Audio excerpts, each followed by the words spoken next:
Buongiorno Sicilia da Michele Cucuzza e da Angelo Gagliano. Siamo ritornati, ci saranno anche quest'anno notizie, ospiti, la rassegna stampa con il nostro Angelo Gagliano. A proposito di notizie, cominciamo subito con quella di questa notte. Una scossa di terremoto c'è stata intorno alle 2 di notte, 2:02, davanti alla costa est della Sicilia, al largo della provincia di Catania. Niente paura, non ci sono danni a persone o cose. Secondo l'Istituto di Geofisica e Vulcanologia, l'ipocentro, cioè l'origine in profondità, era a 23 km e l'epicentro, il luogo da cui è nata, a 8 km di distanza da riposto. Questa notte alle 2, ma grazie al cielo senza danni a persone o cose.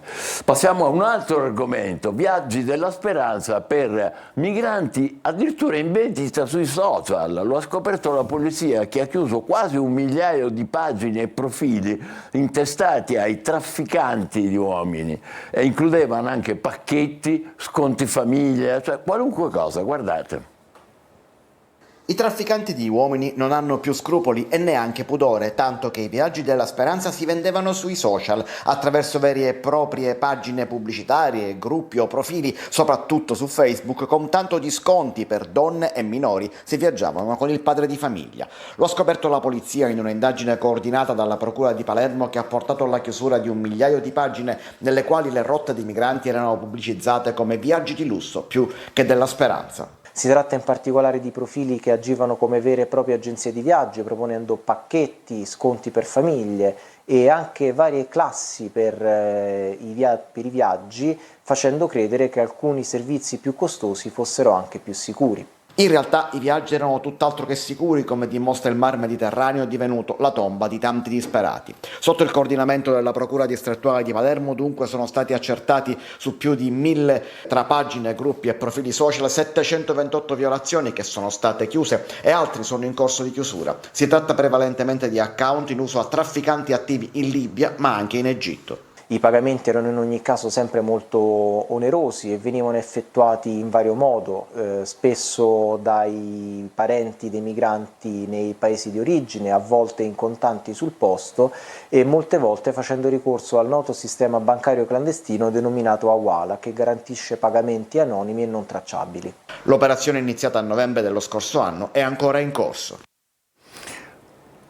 A Palermo è stato istituito un presidio fisso delle forze di polizia, con le macchine, con i lampeggianti, in via Decollati, perché per 4 volte sono state cacciate le famiglie che erano assegnatarie di un immobile confiscato alla mafia, destinato appunto ad abitazioni, ma sono state minacciate con lancio di sassi, addirittura una bottiglia Molotov, un inammissibile braccio di ferro della mafia contro lo Stato. Vediamo i particolari.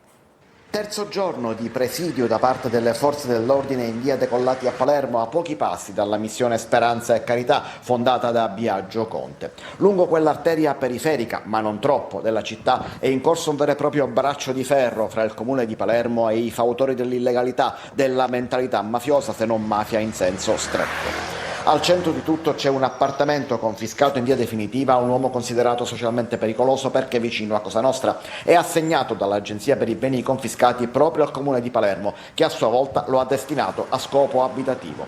Ma per ben 4 volte le famiglie assegnatarie della casa sono state costrette a fuggire nottetempo, rinunciando all'assegnazione. Minacce, prima velate, poi palesi, sussurrate agli assegnatari dei vicini di casa, hanno fatto desistere gli stessi assegnatari. E chi invece ha tentato di resistere si è trovato a dover fronteggiare lanci di pietra prima e addirittura di una bottiglia incendiaria Molotov poi.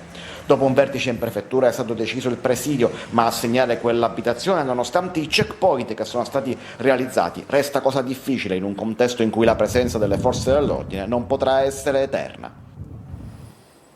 Adesso diamo un'occhiata ai quotidiani siciliani con Angelo Gagliano. A te, Angelo. Grazie Michele, allora cominciamo subito la nostra rassegna di oggi con le notizie che arrivano dalla prima pagina del quotidiano La Sicilia. Il titolo di apertura intanto torna ancora sulla vicenda e sul processo Open Arms. Salvini tuona, non mollerò il processo, bufera sui giudici palermitani, interviene pesantemente anche l'Associazione Nazionale Magistrati. magistrati, e poi c'è un commento che porta la firma di Agatino Cariola: il delitto imperfetto, quello che si legge, chi non conosce i documenti di un processo penale rischia di travisare il contenuto e di assumere conclusioni errate.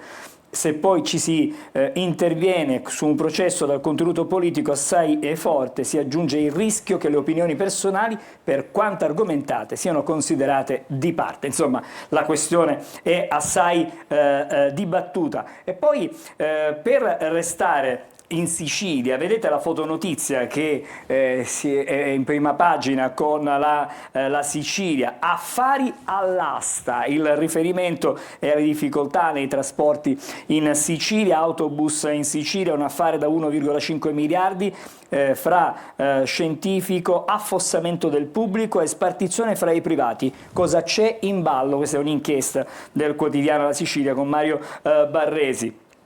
Altre notizie: l'omicidio 31 anni fa di Don Pino Puglisi, nel nome di Don Pino, focus sulle periferie, la sua eredità e seguire i giovani. Le notizie sempre ancora dalla prima: il giallo archeologico che ci riporta ai bronzi di Riace, erano nei fondali a largo di Brucoli, ecco il mio racconto. C'è un testimone che racconta questa storia. Ma sulla prima del quotidiano La Sicilia stamattina c'è anche l'ennesimo tentativo di un attentato nei confronti di Donald Trump, ancora nel mirino, sto bene, non mollerò mai, spari in Florida vicino al suo campo da golf. Questa è la prima pagina della Sicilia. Adesso approfondiamo alcune di queste notizie che abbiamo già visto, che abbiamo già letto sulla prima.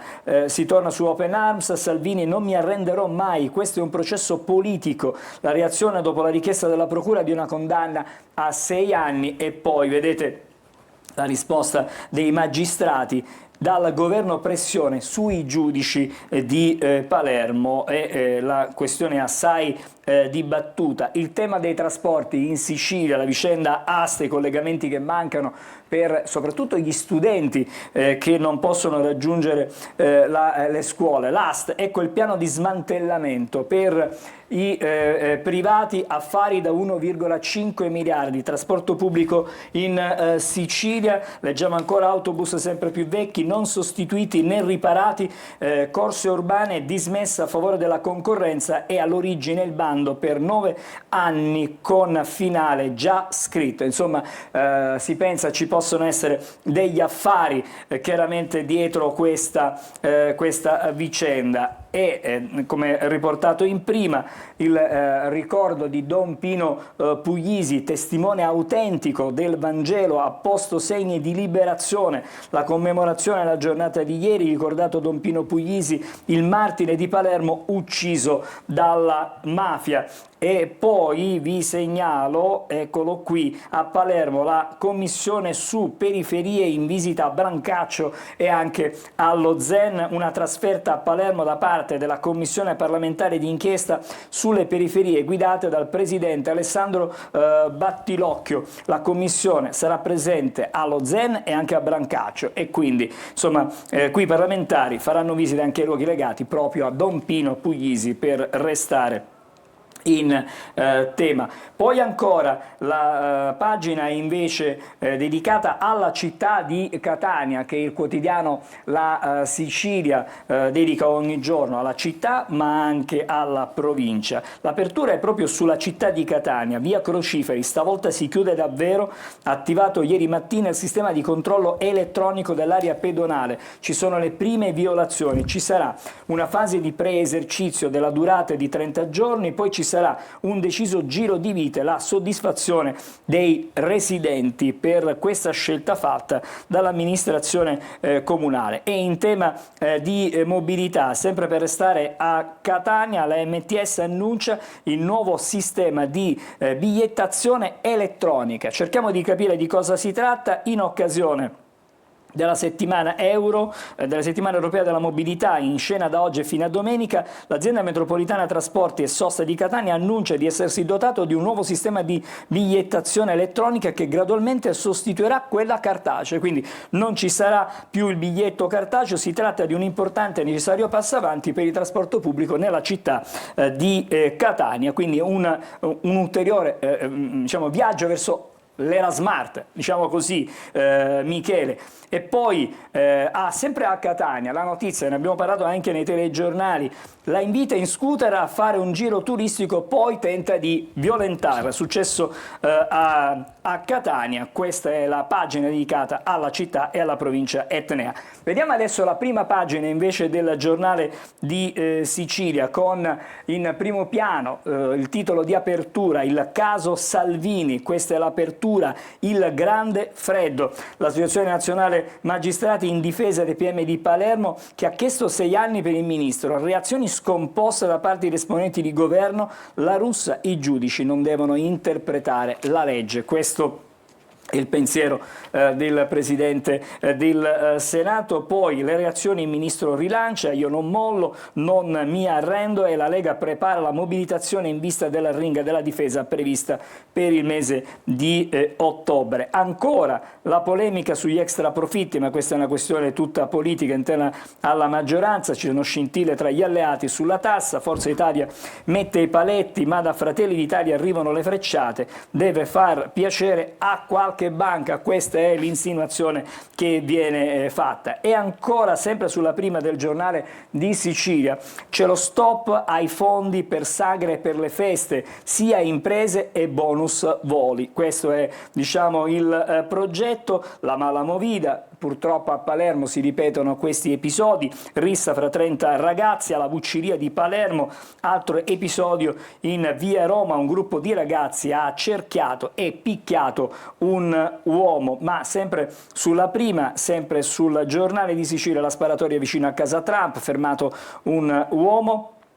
Ad Agrigento fugge all'alta e ferisce 5 agenti con pugni, calci e pure dei morsi. È stato arrestato un 17enne. Per quanto riguarda invece lo sport, in primo piano vedete il Palermo che è tornato alla vittoria in trasferta. L'attacco è sbocciato, i rosanero possono iniziare a volare alto. I 3 gol contro la Juve Stabia sono una certezza per Dionisi, che comincia a raccogliere i frutti del suo lavoro. Questo per la B. Per quanto riguarda invece la Serie A, l'Inter stecca e il Napoli si prende la vetta. Pari per la Roma, bene anche l'Atalanta. Poi c'è il richiamo sul capolavoro di Piastri, che ha beffato Leclerc proprio nel Gran Premio dell'Azerbaigian a Baku. Un incidente intanto ha messo KO l'altro ferrarista, Sainz. Adesso siamo alla Gazzetta del Sud, eccola qui, leggiamo la prima pagina. Il pronto soccorso a rush finale, cerchiamo di vedere e di approfondire. Il direttore generale Santonocito: chiusura del cantiere il 31 di ottobre, a metà novembre ci sarà l'apertura. A Messina al padiglione E del Policlinico, un lungo iter fra rallentamenti e stop. E sempre sulla città di Messina, Move Me, riparte la corsa all'abbonamento. Anche a Messina ci sono delle novità sulla mobilità. La notte scorsa la MTA ha riaperto la campagna abbonamenti a prezzo ridotto, alla quale lo scorso anno 28.000 messinesi hanno aderito, un'occasione per fare avvicinare i cittadini all'uso del mezzo pubblico. E dall'analisi di quei dati è emerso che il 43% fra quanti usano l'autobus e anche il tram ha fra i 30 e i 59 anni, e che lo shuttle la linea più utilizzata. In seconda posizione quella che viaggia lungo la circonvallazione. Questa è dunque la fotografia della mobilità sulla città di Messina. Invece andiamo a Giardini Taormina, la sede temporanea del liceo Caminiti ritenuta inidonea da famiglie e anche da studenti. Sembrava raggiunta la soluzione al problema della mancanza di alcune aule per il liceo di Giardini, ma il sopralluogo finale a Trappitello non ha convinto né le famiglie né gli alunni e quindi tutto da rifare. Poi a Capo d'Orlando, lungomare Ligabue, chieste lavori urgenti contro l'erosione, la spiaggia rialzata e la ringhiera tolta, la minoranza chiede di ripristinare le condizioni precedenti, situazione complicata. L'Open Arms anche sulla prima pagina della Gazzetta del Sud e i rapporti tra magistratura e mondo politico, e questo il tema della giornata. Le altre notizie che arrivano sempre da Messina: retroporto di Tremestieri, via al progetto, e poi invece andiamo sulle isole, a Stromboli, TV spente per la fiction, in polemica le riprese della RAI sulla protezione civile che provocarono il rogo nell'isola. Gli abitanti hanno boicottato la visione della prima puntata della serie, ferita del territorio ancora aperta, nessuno ha chiesto scusa, così dicono gli abitanti di Stromboli. Anche sul prima pagina della Gazzetta del Sud c'è il tema della sicurezza di Trump, spari a poca distanza da Trump, lui è l'obiettivo. In Florida, all'esterno del campo da golf dell'ex presidente degli Stati Uniti, a West Palm Beach, fermato un sospetto. Poi c'è una notizia di cronaca che troveremo poi su quotidiani nazionali: suicida nel Piave con la figlioletta, i corpi avvinghiati su un isolotto, la madre della bimba scomparse nei giorni scorsi a Miane. Andiamo alle pagine interne, vedete i nuovi aiuti alle imprese, la manovra per quanto riguarda la nostra regione. La bozza della finanziaria quadra prevede che almeno 25 milioni per finanziare progetti di sviluppo, pronti poi altri 40 milioni per abbattere il costo dei biglietti aereo fino a Pasqua. Questo è il progetto della regione. E poi Schifani stop, deputati e sindaci, fondi alle aziende non alle sagre, e i comuni hanno già avuto, queste le parole del governatore di Sicilia. Vediamo di approfondire la vicenda del Policlinico. Abbiamo già visto sulla prima pagina il pronto soccorso al rush finale. C'è un'intervista con il direttore generale proprio del Policlinico, Santo Nocito: il cantiere lo chiuderemo il 31 ottobre, speriamo di riuscire a concludere i collaudi entro la prima quindicina di novembre in modo da consegnarlo effettivamente alla città. Sarebbe davvero una gran cosa. Qui sono delle fotografie del cantiere che è ancora lo pronto soccorso del Policlinico di Messina. Adesso diamo invece un'occhiata a quello che è avvenuto a Stromboli, perché c'è questo ammutinamento, fra virgolette, degli isolani, gli abitanti pronti allo sciopero della TV per protestare contro il disastro ambientale. La prima puntata di Sempre al tuo fianco è andata in onda ieri sera, le riprese, lo ricorderemo, provocarono il maxi rogo devastante, e c'è l'inchiesta su questa vicenda con 6 indagate, vedete, viene ricordato dalla Gazzetta del Sud. L'assessore Barnao: gli isolani non hanno dimenticato, avevano chiesto fortemente che non venisse mandata in onda. Questa è la sua, diciamo, la posizione degli isolani. Prima di chiudere torniamo al calcio, lo facciamo stavolta parlando di Catania, con una riflessione di Giovanni Finocchiaro a 2 giorni, diciamo, dalla partita che il Catania ha pareggiato in casa con il Picerno. Catania numeri da primato, e all'appello mancano ancora 5 tra i potenziali titolari. Il gruppo funziona, un solo gol subito con una conclusione da lontano, da Beters ancora toscano recupera Verna, Montalto, Jimenez, D'Andrea, e avrà un De Rose più rodato. Questa è la situazione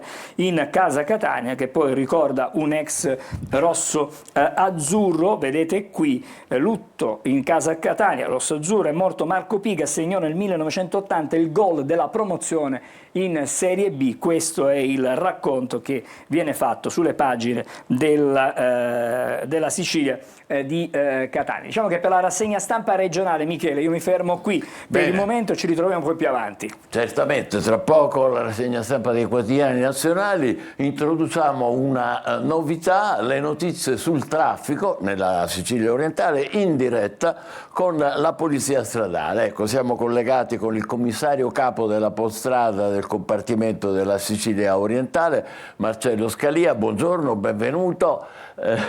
Quali sono le notizie per noi? Buongiorno a lei e a tutti i telespettatori. Come dice bene lei, siete in collegamento con la centrale operativa compartimentale della Polizia Stradale di Catania.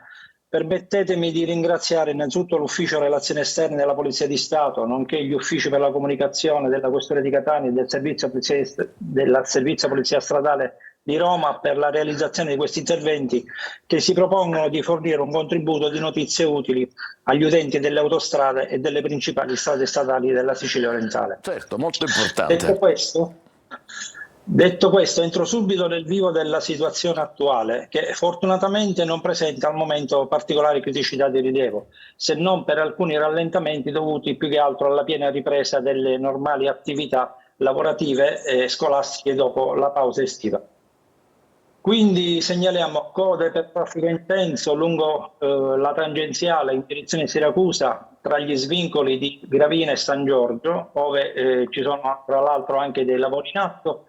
Analoga situazione lungo l'autostrada 18 Messina-Catania nel tratto tra Acireale e la barriera di San Gregorio a circa 2 km dai Caselli.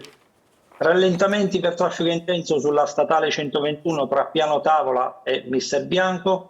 Ed infine incolonnamenti lungo la diramazione A18 da San Gregorio verso l'ingresso in centro città, ovvero la zona di via Vincenzo Giuffrida e la circonvallazione. Ricordiamo sempre agli automobilisti, tra le più elementari norme della una guida sicura, l'obbligo dell'utilizzo delle cinture di sicurezza anche per gli occupanti dei sedili posteriori. Per il momento è tutto dal compartimento Polizia Stradale della Sicilia orientale. Un saluto ed un augurio di buona settimana a voi e telespettatori. Grazie, buon lavoro a lei. Eravamo collegati con il commissario capo della Polstrada del compartimento della Sicilia orientale, Marcello Scalia. Avete visto più o meno qual è la situazione? Grazie al cielo non ci sono cose complicatissime. Allora, Angelo Gagliano torna in diretta con la rassegna stampa nazionale. A te, Angelo. Allora, adesso vediamo come vanno le cose a livello nazionale ma anche chiaramente a livello internazionale. Cominciamo con le testate generaliste. Il Corriere della Sera ad esempio in prima pagina ha anche il Corriere della Sera la vicenda Open Arms. Leggiamo subito: i magistrati contro il governo sul caso Salvini. L'Associazione Nazionale dei Magistrati, parole gravi, il ministro parla di battaglia. Insomma, è davvero una situazione che va crescendo. La Russa, Presidente del Senato, i PM vogliono correggere le leggi, queste sono le sue parole. E ancora, vedete, quel sì del Senato, la politica c'entra, ma per il ruolo dei 5 Stelle c'è una riflessione di Giovanni Bianconi. Il processo Salvini Open Arms non è un processo politico, ma è un processo di divisione politica. A consentirne la celebrazione infatti è stato il Senato della Repubblica, quando nel 2020 concesse l'autorizzazione a procedere ribaltando la decisione dell'apposita giunta. Finì 149 a 141 con il voto favorevole decisivo dei 5 Stelle. Questo è il ricordo che viene fatto dal Corriere. Poi anche nelle pagine del quotidiano milanese vedete la fotonotizia con Trump, un uomo armato arrestato vicino a Trump voleva uccidere, questo è il titolo. E ancora madre e figlia nel Piave, l'abbiamo visto prima, sono morte abbracciate a Treviso, la crisi in famiglia, la piccola aveva appena 3 anni, questo è quello che scrive stamattina il Corriere della Sera. Vediamo invece l'apertura di Repubblica. Parla ancora di Trump, spari sul campo da golf e attentato, preso un uomo, allarme a West Palm Beach. La stagione dell'odio, il commento di Gianni Riotta questa mattina. E poi il retroscena: Biden e Starmer temono che Mosca aiuti Teheran sulla atomica. Questa è una notizia che poi viene ripresa e approfondita nelle pagine interne. Per quanto riguarda invece il processo Open Arms, La destra, assalto ai PM, dopo la richiesta di condanna per Salvini, la Russa e i pubblici ministeri vogliono interpretare le norme. Il ministro non mollerò, l'Associazione Nazionale dei Magistrati, basta pressioni e offese, Spataro, vogliono le toghe sotto l'esecutivo. Questo è il pensiero, duelli nei due poli e guerra Grillo-Conte sugli extra profitti. Fratelli d'Italia provoca Tajani, insomma non c'è pace e non c'è serenità da nessuna parte. Poi un'analisi, Giorgia, Arianna e Patrizia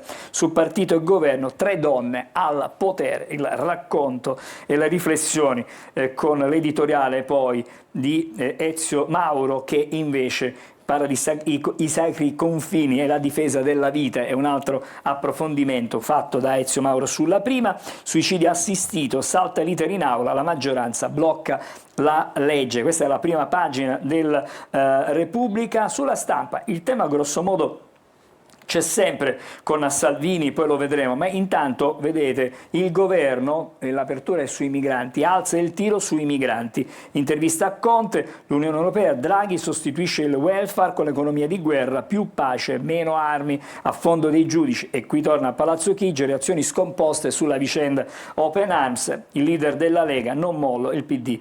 Un conflitto grave, viene definito dal Partito Democratico. Poi la paura per Trump al campo da golf, la scorta spara a un uomo armato in Cisgiordania, invece siamo agli esteri e ormai assedio totale.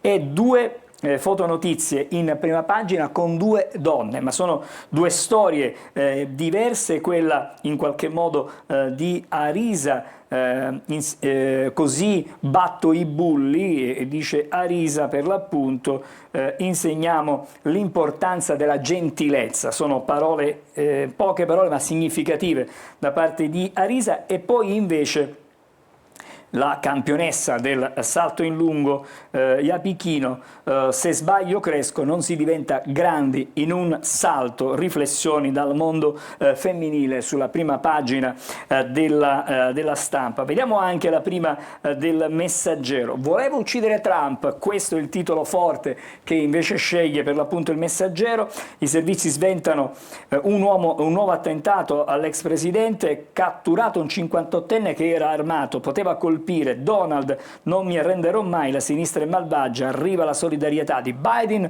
e anche di Harris. E poi sulla prima pagina, sempre del Messaggero, Open Arms, Salvini, democrazia a rischio, sale la tensione tra le toghe e il governo. Parliamo anche di finanza, di fisco, partite IVA verso l'allargamento del concordato. Vediamo di cosa si tratta. Un emendamento della maggioranza prevede l'estensione della sanatoria ai redditi 2018-2023. Questa è una proposta chiaramente per poter sanare chi ha chiaramente difficoltà, che non ha pagato le tasse, ha avuto difficoltà, potrebbe magari approfittare del concordato. Adesso parliamo invece di dispersione scolastica, meno abbandoni a scuola, riscatto del sud, dispersione giù del 13,3%, qui era dal 13 arriva al 9,4%, tutto questo in 4 anni. Valditara è merito del PNRR, così almeno dice il ministro dell'istruzione sulla vicenda della dispersione scolastica. Le altre prime pagine, andiamo sul Giornale, pace totale con il fisco, torna questo tema se si firma però il concordato. Il governo studia una sanatoria che va dal 2018 al 2023 per incentivare l'adesione per l'appunto delle piccole e medie imprese. E sull'extra profitti delle banche la Russia replica Tajani, anche qui c'è una sorta di tensione.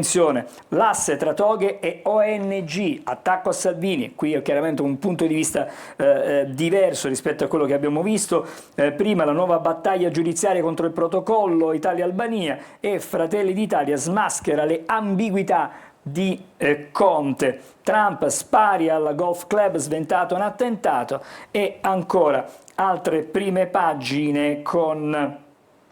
Vediamo anche la prima pagina, visto che ci siamo, del Fatto Quotidiano. Vediamo cosa scrive. Grillo diffida Conte via PEC, quindi una diffida ufficiale, e difende i 300.000 euro l'anno.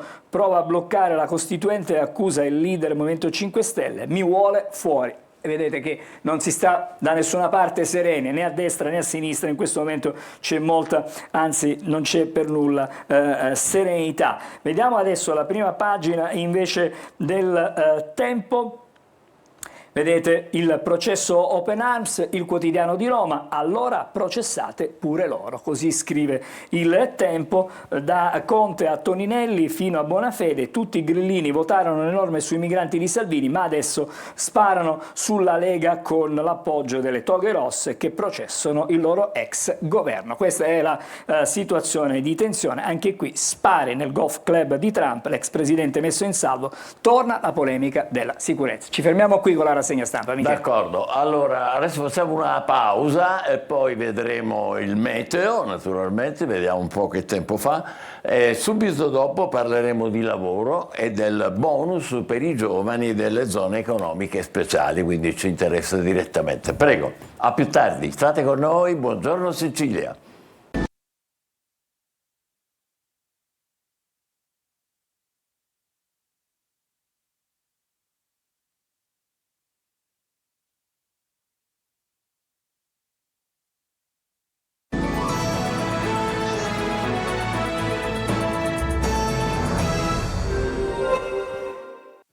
Bentornati a questo aggiornamento delle previsioni di Trebi Meteo per la giornata di lunedì, che vedrà un ritorno di molta variabilità sulle regioni adriatiche al sud, con qualche piovasco in giornata, precipitazioni comunque per lo più di breve durata. Anche in Sicilia qualche nuvola si farà vedere, sarà possibile anche qua qualche acquazzone principalmente nel Messinese, ma localmente anche nel Trapanese e nelle aree interne potremo avere qualche breve piovasco. Attenzione anche al vento che si farà un po' sentire e temperature non particolarmente alte, facciamo fatica ad andare oltre i 25 gradi, ma si starà comunque bene.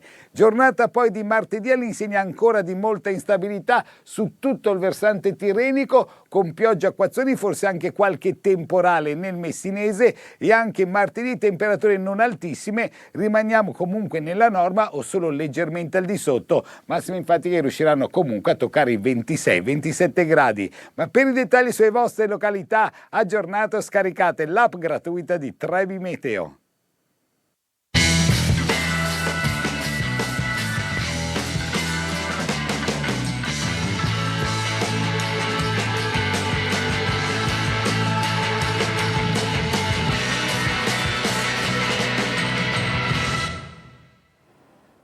Buongiorno Sicilia, abbiamo un ospite, il segretario generale della CGIL di Catania, Carmelo De Caudo, che torna nel nostro programma. Bentornato, tutto bene? Tutto bene. Allora, ci sono tanti problemi, uno di questi problemi però è positivo, i bonus, cioè i bonus assunzioni per giovani, donne e imprese che si trovano nella zona economica speciale, quelle che si chiamano le ZES e che sono ufficialmente attivi dal 1° settembre. Che vantaggi portano? Allora, è chiaro che questi bonus sono un vantaggio, diciamo, positivo per la nostra provincia, per il nostro territorio, perché possono, diciamo, stabilizzare del personale che attualmente magari si trova anche a tempo determinato o che cerca occupazione.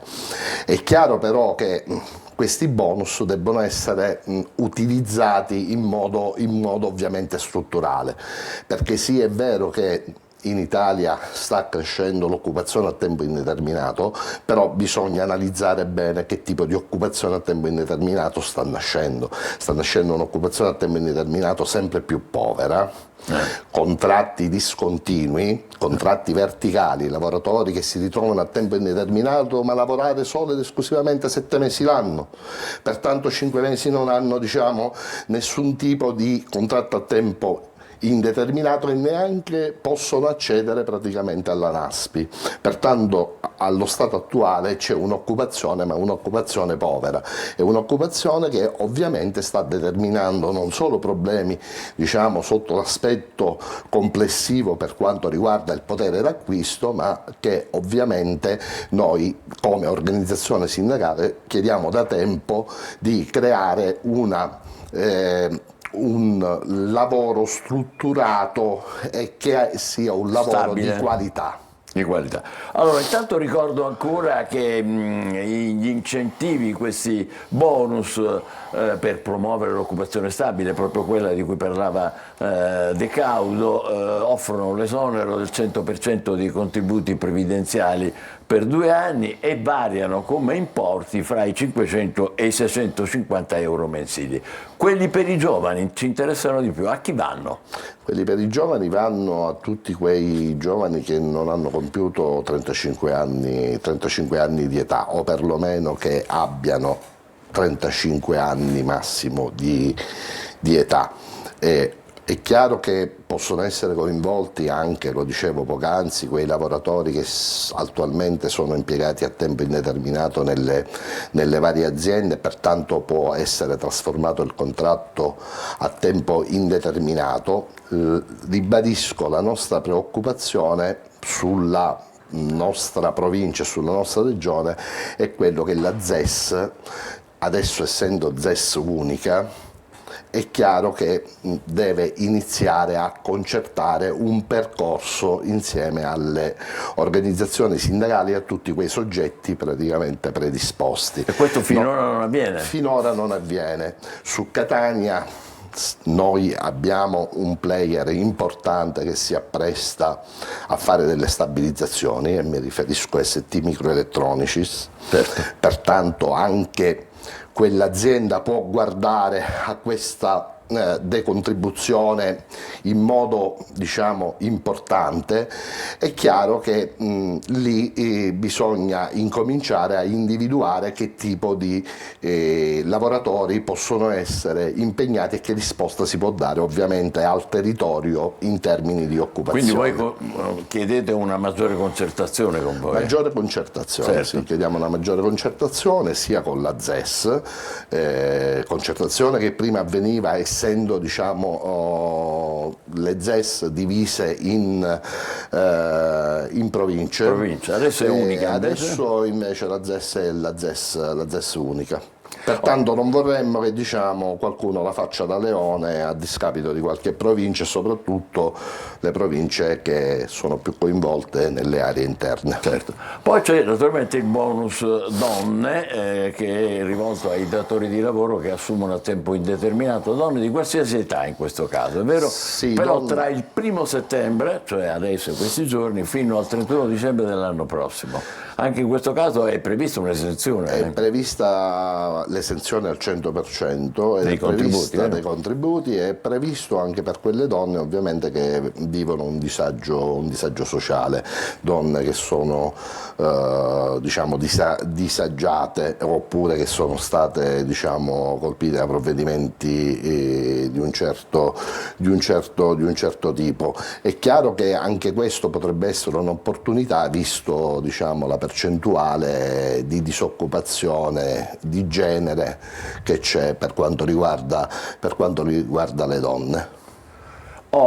So che voi ci tenete anche a fare presente la vostra posizione sull'autonomia differenziata. Usciamo un po' dall'argomento bonus, entriamo in questo e mi fa piacere dare la parola anche su questo. Sì. Poi le vorrei chiedere tornerei sull'occupazione, perché ho letto una recente vostra ricerca con la UIL che è allarmante su quanti giovani lasciano la Sicilia ogni anno. Ne parliamo fra un attimo. Autonomia differenziata, cosa c'è che non va? Sì, noi praticamente ormai da anni come CGIL, ma adesso, diciamo, anche insieme alla UIL e insieme alle associazioni, a molte associazioni, anche associazioni cattoliche, insieme ai partiti, ai maggiori partiti di opposizione, abbiamo intrapreso questa raccolta firme contro l'autonomia differenziata. L'autonomia differenziata, questa legge ovviamente ormai è legge, pertanto una volta che viene applicata creerebbe seri problemi nel nostro territorio, ma non solo al Mezzogiorno, anche a quelle regioni ovviamente che sono regioni, diciamo, che hanno una carenza strutturale su alcune questioni importanti che poi toccano la vita, diciamo, di ognuno di noi e di ogni singolo cittadino. Quindi, mi riferisco alla sanità e alla scuola. Ti fai degli esempi? La sanità ovviamente avrebbe meno finanziamenti. Una sanità come quella che noi abbiamo, ovviamente, che già i finanziamenti sono stati tagliati, dove abbiamo poco personale che non dà risposte al cittadino e il cittadino è costretto a rivolgersi al privato, ovviamente chi se lo può permettere. O rinunciare addirittura alle cure. Rinuncia. Ma questa riduzione della spesa per la sanità riguarda anche la Sicilia direttamente?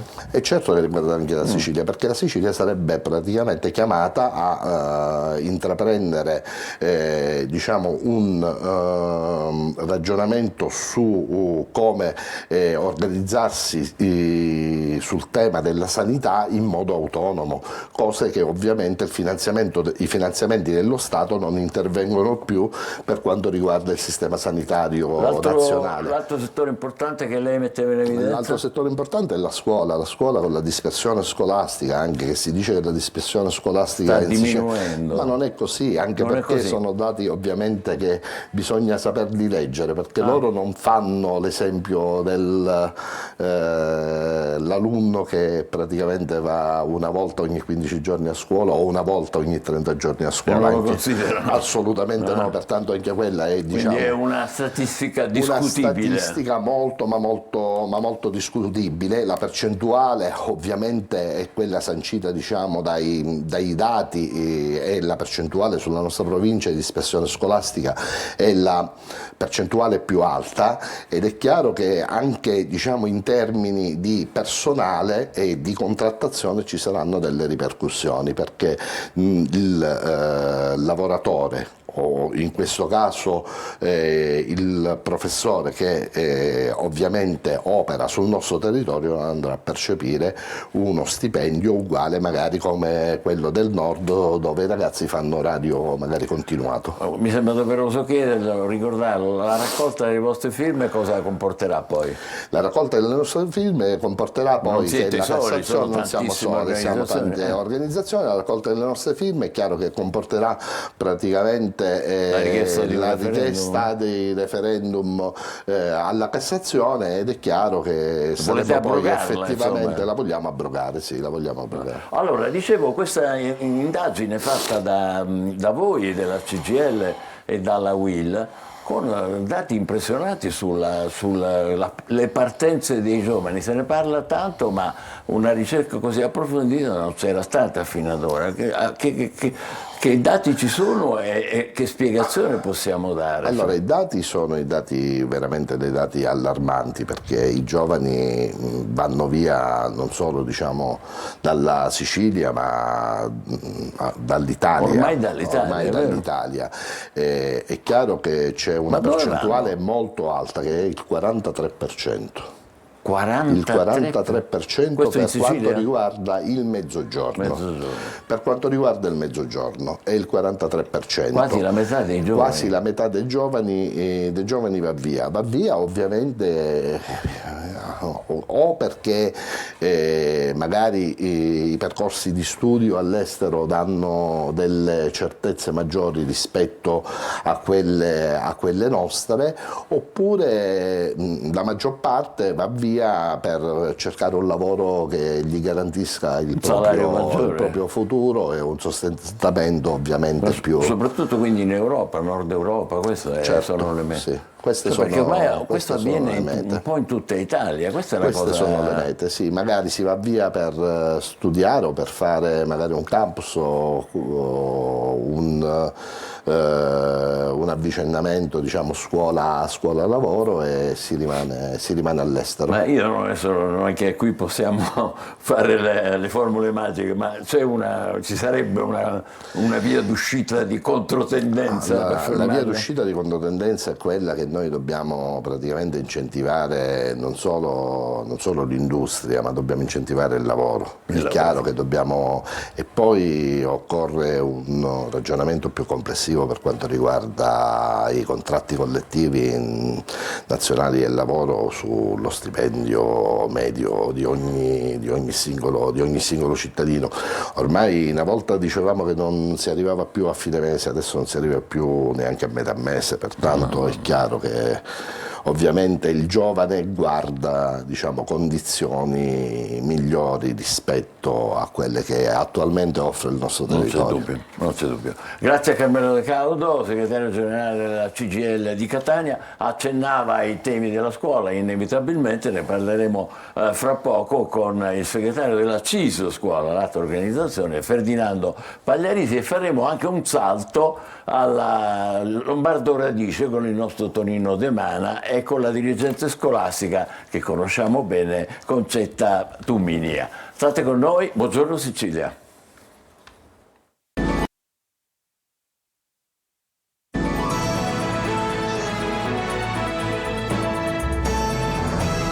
Scuola ricominciata da pochi giorni, con noi Ferdinando Pagliarisi che è segretario della CISD Scuola. Buongiorno e benvenuto. Allora, ci sono delle novità e le abbiamo già accennate nei servizi del telegiornale qualche giorno fa. In alcune regioni si sperimenta l'intelligenza artificiale, non da noi: Calabria, Lazio, Toscana, Lombardia. Inoltre l'educazione civica avrà come, diciamo, punto centrale, stella polare, la Costituzione. Poi entra in vigore il nuovo liceo del Made in Italy. Che è il liceo del Made in Italy? È una sperimentazione che sta facendo il Ministero per un liceo che sia di 4 anni anziché i soliti 5. È una sperimentazione ancora in atto che fanno pochi istituti. A Catania non ne abbiamo. Ma voi che ne pensate? Beh, noi siamo, come al solito, non critici a priori. Vogliamo prima vedere un po' i risultati e poi magari entrare nel merito. Cioè Così. farlo più corto in teoria per che cosa? Per immetterli nel mercato? Perché così ci sarebbe più facilitato il percorso dopo scuola per poi avvicinarsi al mondo del lavoro. E qui sono questo, dolori se sì, ne esatto, parliamo, perché esatto. un attimo fa De Caudo ci ha fatto venire i capelli dritti in testa. E 4+2 che cos'è invece? È la stessa cosa, È la si stessa pensa cosa. appunto ad avere un liceo che, insomma, il problema in Italia qual è? Le competenze oramai devono essere certificate in un certo modo per gli alunni, ma come io da docente, io sono un professore e dico, le competenze vanno benissimo, ma se alla base ci sono le conoscenze, perché senza le conoscenze approfondite le competenze, insomma, è il saper fare le competenze, ma bisogna avere. E quindi questo 4+2 è la stessa cosa. Naturalmente tutto questo perché si punta al collegamento con il mondo del lavoro, e poi c'è, l'abbiamo detto un sacco di volte, abbiamo fatto anche dei servizi con le opinioni di pro e contro, i cellulari che sono vietati, ricordiamo, sono vietati fino alla terza media, mentre il dibattito degli intellettuali è quello di vietarli per legge in generale, in assoluto, che non si capisce nemmeno come si può fare, perché perquisiscono uno, non ho capito. Ma saremmo una cosa anacronistica. Oramai i cellulari sono nel mondo di tutti li usiamo, però il discorso è farne un buon uso. La scuola soprattutto è educazione, dobbiamo educare il cittadino di domani. Allora, se il cellulare è utilizzato come strumento di ricerca, perché no? Una volta c'erano i vocabolari, altro. Beh, come no? Se è usato in questo modo, sì. Se invece c'è un abuso di chat ed altro, no. E lì è il docente, la scuola e soprattutto un educatore deve educare i ragazzi a far capire quali sono i pro e i contro di qualunque mezzo, ad esempio il cellulare. Parleremo fra poco con il nostro ospite, il professor Pagliarisi, mi scusi, prima non lo sapevo, della dispersione, del caro libri e poi dei trasporti per i pendolari. Ma innanzitutto vorrei collegarmi in diretta con il nostro Tonino De Mana, che è con il dirigente scolastico del Lombardo Radici, la professoressa Concetta Patizia Tumminia. Lì da voi il dibattito sui cellulari come va, professoressa? Buongiorno e benvenuta. Vai Tonino. Buongiorno Michele, qui alla Lombardo Radice dove siamo collegati da scuola è iniziata da una settimana. Allora coinvolgiamola subito, il dirigente scolastico Cetti Tumminia. Allora, cellulare sì, cellulare no. Adesso. Allora, io sono solitamente contro i divieti assoluti, anche se soprattutto a monte si sono fatti discorsi di altra natura. Noi a scuola dovremmo anche educare alle regole, al buon utilizzo un po' di tutto quello che le nuove tecnologie ci mettono a disposizione. E allora, nuove tecnologie, intelligenza artificiale, abbiamo degli arredi ormai che tecnologicamente non so, potremmo arrivare quasi sulla Luna, e poi impediamo assolutamente in maniera categorica l'utilizzo dei cellulari.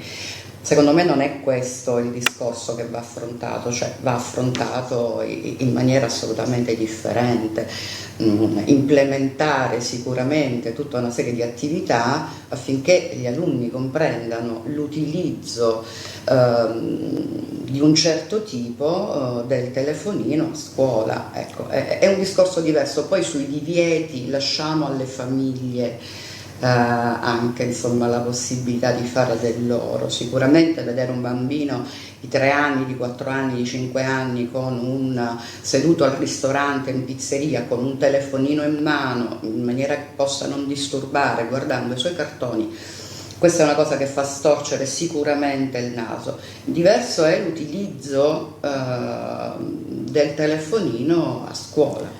Cambiamo argomento, note stonate a scuola, ripresa, classi di pollaio, classi senza condizionatori d'aria, l'esercito dei precari. Lei tra l'altro è un esempio, lei è preside con la gestione di 11 plessi, ma come si fa? E si fa, la mia scuola di titolarità è l'Istituto Comprensivo Rita Atria, ex Fontana Rossa, quindi in una zona completamente differente, ci sono 8 plessi, però sono lì da 17 anni, quindi diciamo che ormai c'è un gruppo così coeso, uno staff di dirigenza, insomma la scuola cammina bene, tranquillamente, anche senza una presenza costante del dirigente. Qui sono reggente da maggio e il Lombardo Radice è una scuola importante, una scuola grossa, complessa, con vari indirizzi di liceo, sono 3 plessi. Però mancano tanti insegnanti, cosa fare in questo senso? Ma non mancano solo gli insegnanti, mancano tante cose. All'inizio dell'anno c'è stato tutto un discorso, cominciare prima, cominciare dopo, qual è la cosa più opportuna per la buona scuola, per una scuola di qualità.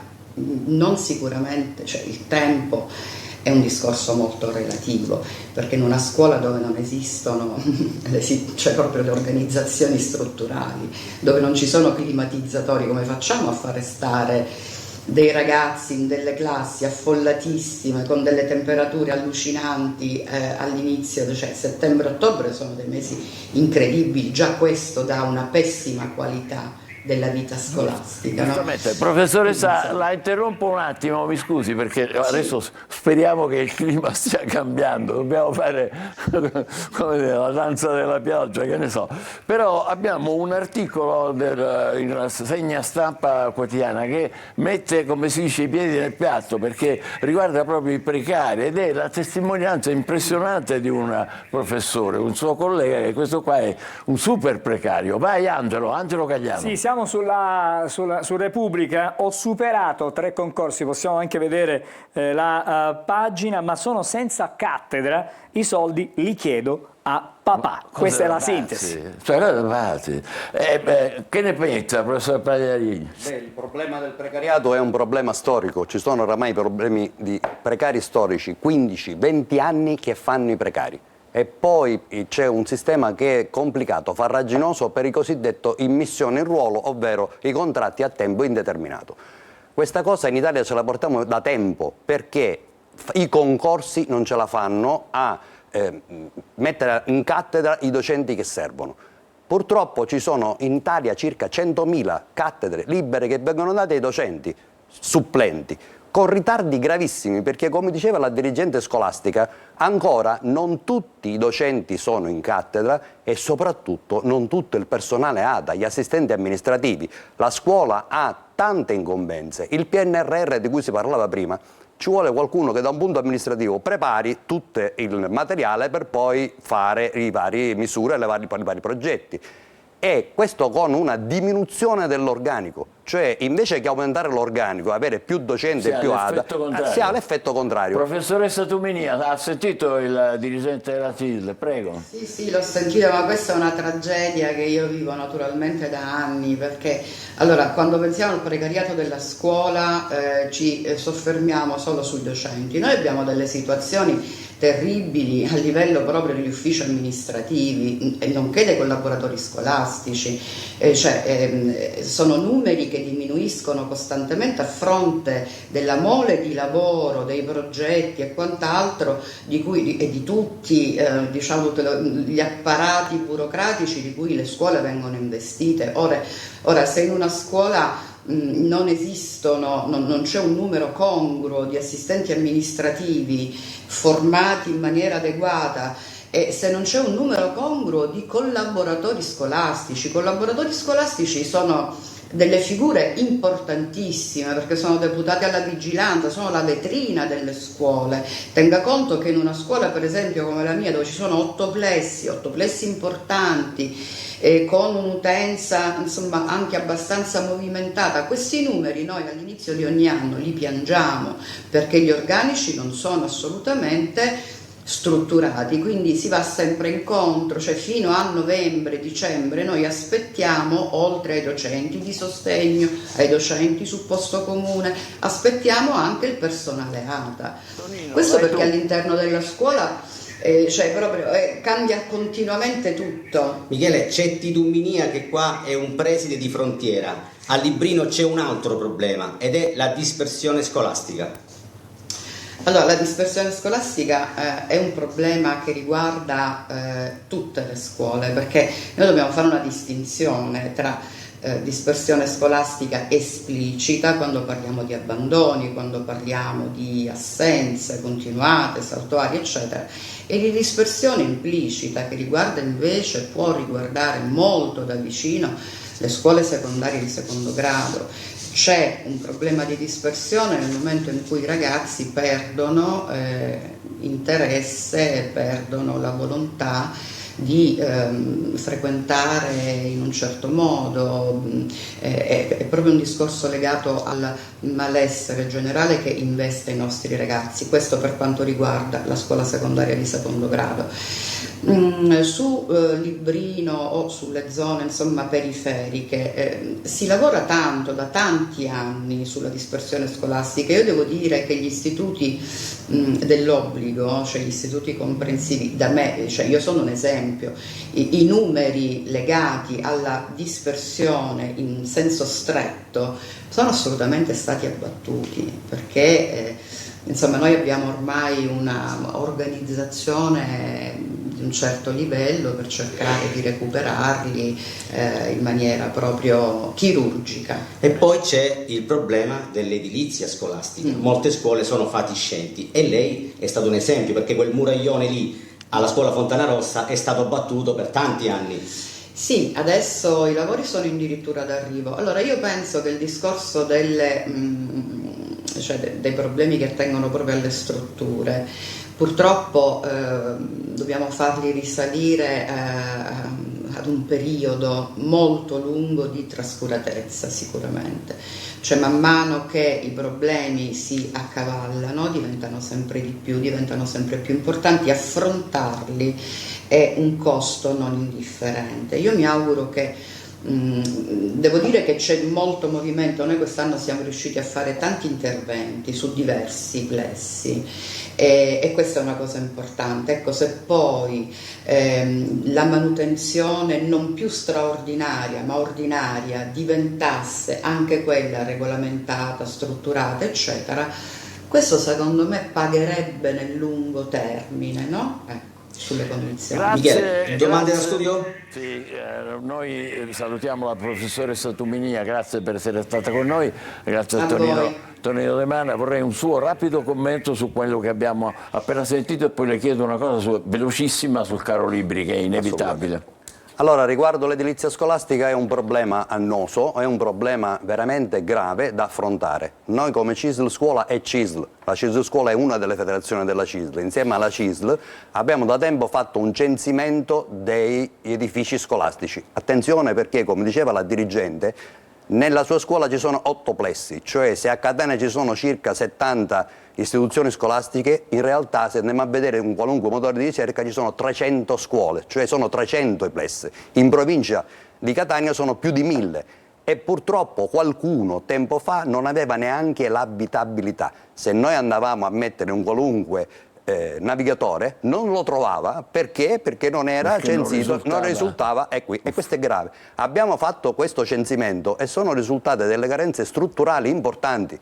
Gli investimenti devono essere fatti anche sull'edilizia, soprattutto sull'edilizia, per evitare quello che è successo qualche tempo fa, che è caduto il tetto e meno male che era di notte, perché sennò abbiamo sfiorato la tragedia. Pensiamoci prima. Ecco. L'antitrust vuole vedere chiaro sul problema del caro libri, in particolare su sta cosa che cambia la copertina. E il libro è sempre lo stesso e le famiglie spendono quasi 600 euro per diciamo così, l'attrezzatura, per i testi obbligatori più i 2 dizionari, senza contare i dizionari. Allora, un suo rapido commento. Velocissimo. Allora, è vero, è un problema delle famiglie, è inutile negarlo, però è anche vero che le scuole fanno sì che se c'è il fratello che è arrivato prima, questo libro lo possa prendere anche il fratello più piccolo. Questo è sempre esistito nelle scuole. Sì. Certo, non possiamo andare contro legge, diciamo, le fotocopie che tutti quanti abbiamo fatto in realtà sono contro legge.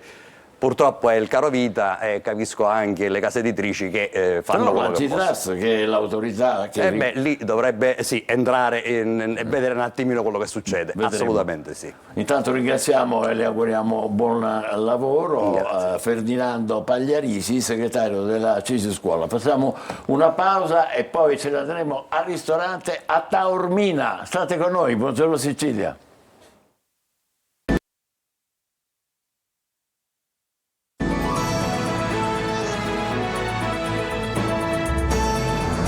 Buongiorno Sicilia, eccoci di nuovo insieme. Se state già pensando a che cosa, come preparare il pranzo di oggi o addirittura in quale ristorante eventualmente andare a cena stasera, questo è per voi. Ci colleghiamo con l'Hotel San Pietro di Taormina dove c'è, l'avete già visto, Fausto Arrighi, che è stato direttore per 36 anni della famosissima guida Michelin. Buongiorno e benvenuto. Buongiorno a tutti voi. Che piacere averla.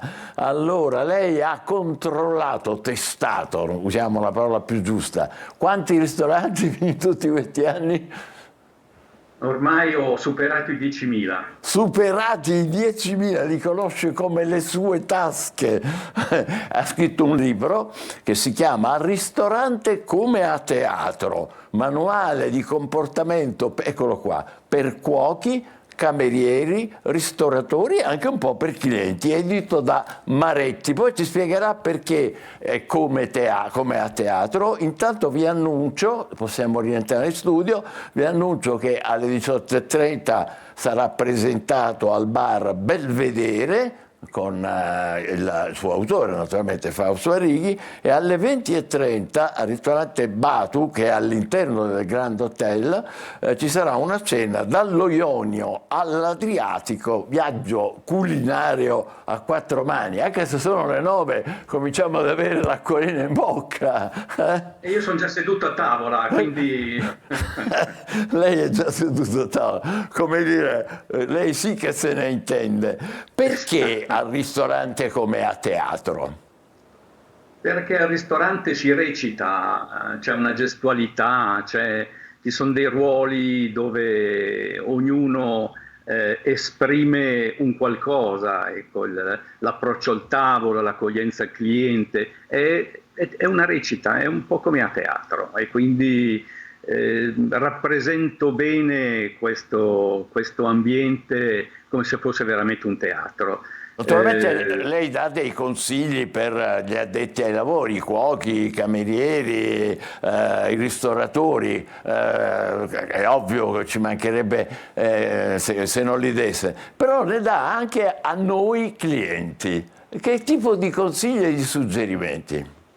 Veda, dei più di 10.000 ristoranti che ho provato, almeno 8.000 ero da solo, quindi quando sei da solo al ristorante osservi chi fa il servizio, ascolti gli ospiti, a volte sono indisciplinati, a volte non rispettano quelle che sono le regole base del bon ton al ristorante, e quindi do qualche consiglio anche a loro. Qualcuno, dai, siamo fra di noi, non c'è problema, dai. Quali sono alcuni errori da evitare? Vediamo, facciamola così.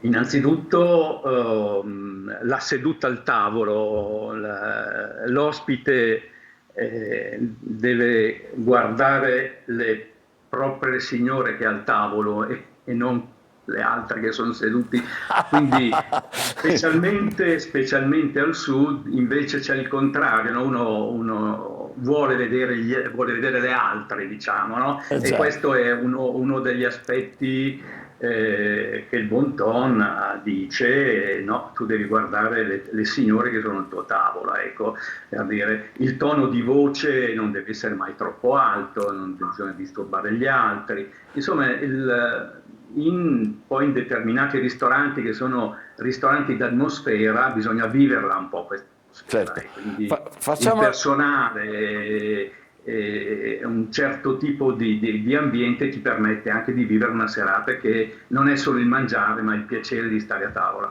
Facciamo arrabbiare un po' di persone. Allora, dove si mangia meglio? Al nord, al centro, da noi, in Sardegna, che ne so? Si mangia bene dappertutto, noi abbiamo una grande cultura gastronomica che non è nazionale ma è territoriale, quindi possiamo mangiare un'infinità di piatti diversi tra di loro, quindi io che ho girato molto vado a volte in alcuni paesi dove trovi la stessa cucina in qualsiasi angolo di questo paese. Da noi invece ti basta spostarti di qualche chilometro che cambia il modo di fare, che cambia la ricetta, insomma c'è da scoprire un mondo, ecco. Io che da 50 anni che giro ristoranti scopro ancora delle cose nuove, quindi è un mondo straordinario. Ma come le è venuta la collaborazione? Come è arrivata la collaborazione con la Guida Michelin? La Guida Michelin è una specie di Bibbia per quanto riguarda appunto la ristorazione e i ristoranti. Come è riuscito a diventarne il numero uno? È stato un casuale. La Michelin sceglie la persona che non ha problemi per viaggiare, non ha problemi per stare fuori casa tanti giorni, lo affianca da quelli che erano allora dei vecchi ispettori, quindi c'è un periodo di formazione e poi ovviamente bisogna avere palato, bisogna avere il gusto, le curiosità per andare a scoprire magari un ristorante fuori dalle rotte tradizionali, insomma, è il mestiere di ricerca, certo. E quindi quando arrivi poi a trovare una cosa che nessuno conosce, dove si mangia effettivamente bene, è il piacere poi di consigliarla sulla tua guida agli ospiti che girano per l'Italia e cercano appunto questi ristoranti. Giusto. Ecco, quindi la formazione avviene sul territorio proprio. Lei che ne ha visitati, assaggiati più di 10.000, devo dire che da quello che si vede mantiene una linea perfetta. Come ha fatto? Penso attualmente 9 pillole al giorno, quindi la carrozzeria regge ma il motore comincia a farci lecca. Sì. Questo mi dispiace molto, però un consiglio da lei non posso non chiederglielo. Allora, il suggerimento per gustare al meglio un incontro al ristorante, cosa consiglia? Un menù? Ma il menù è sempre una scoperta, no? Quando si va al ristorante si mangia qualcosa che non mangi a casa d'abitudine. Oggi qui al San Pietro ci sarà una serata dove è stato invitato uno chef che arriva dall'Adriatico, da Pesaro, uno chef stellato, quindi ci sarà una cena a 4 mani, quindi si vanno a confrontare due tipologie di cucine che esprimono comunque una grossa componente legata alla creatività di questi due chef, quindi non sono piatti tradizionali ma un po' innovativi, un po' alla moda, quindi molto green, molto vegetale. Sarà penso una scoperta interessante.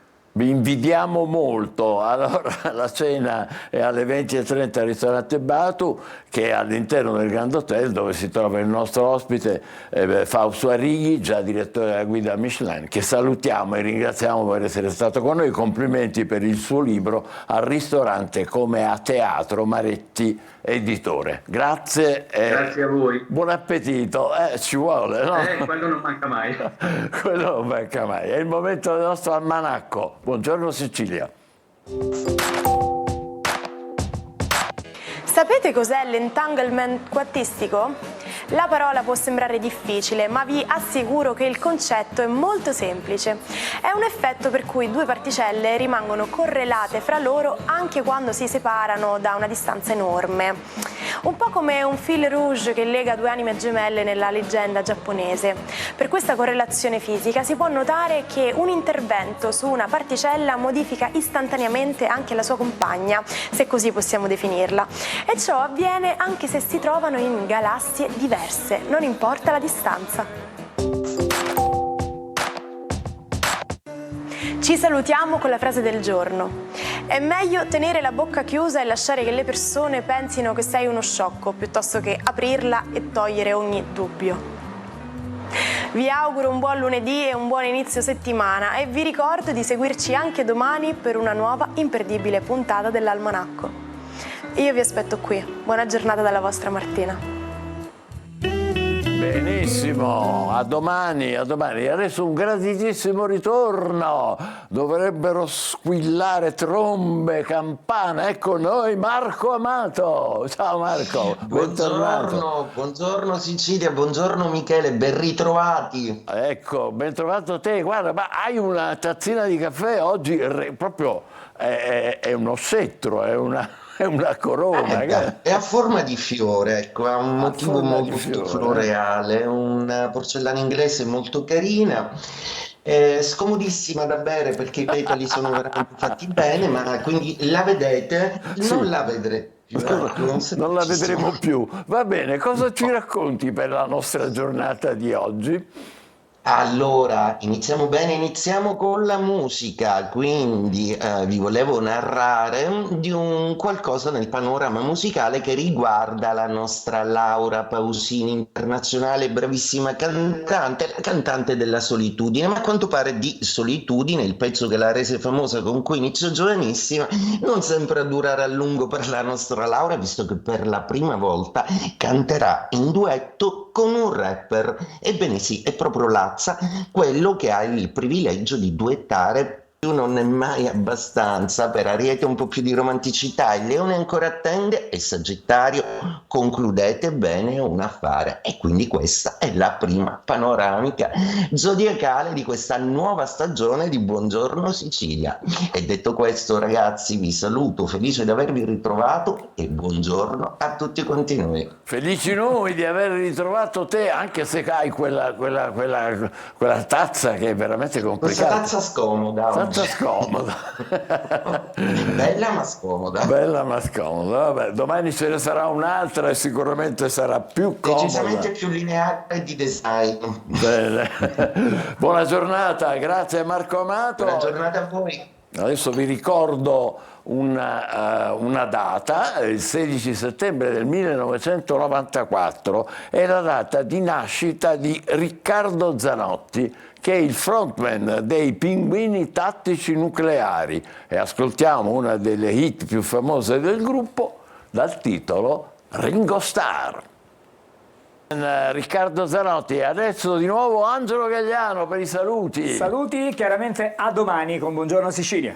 Bene, anche io vi saluto, l'appuntamento per domani alle 8 e vi ricordo il telegiornale di Antena Sicilia alle 13:30. Grazie, Buongiorno Sicilia.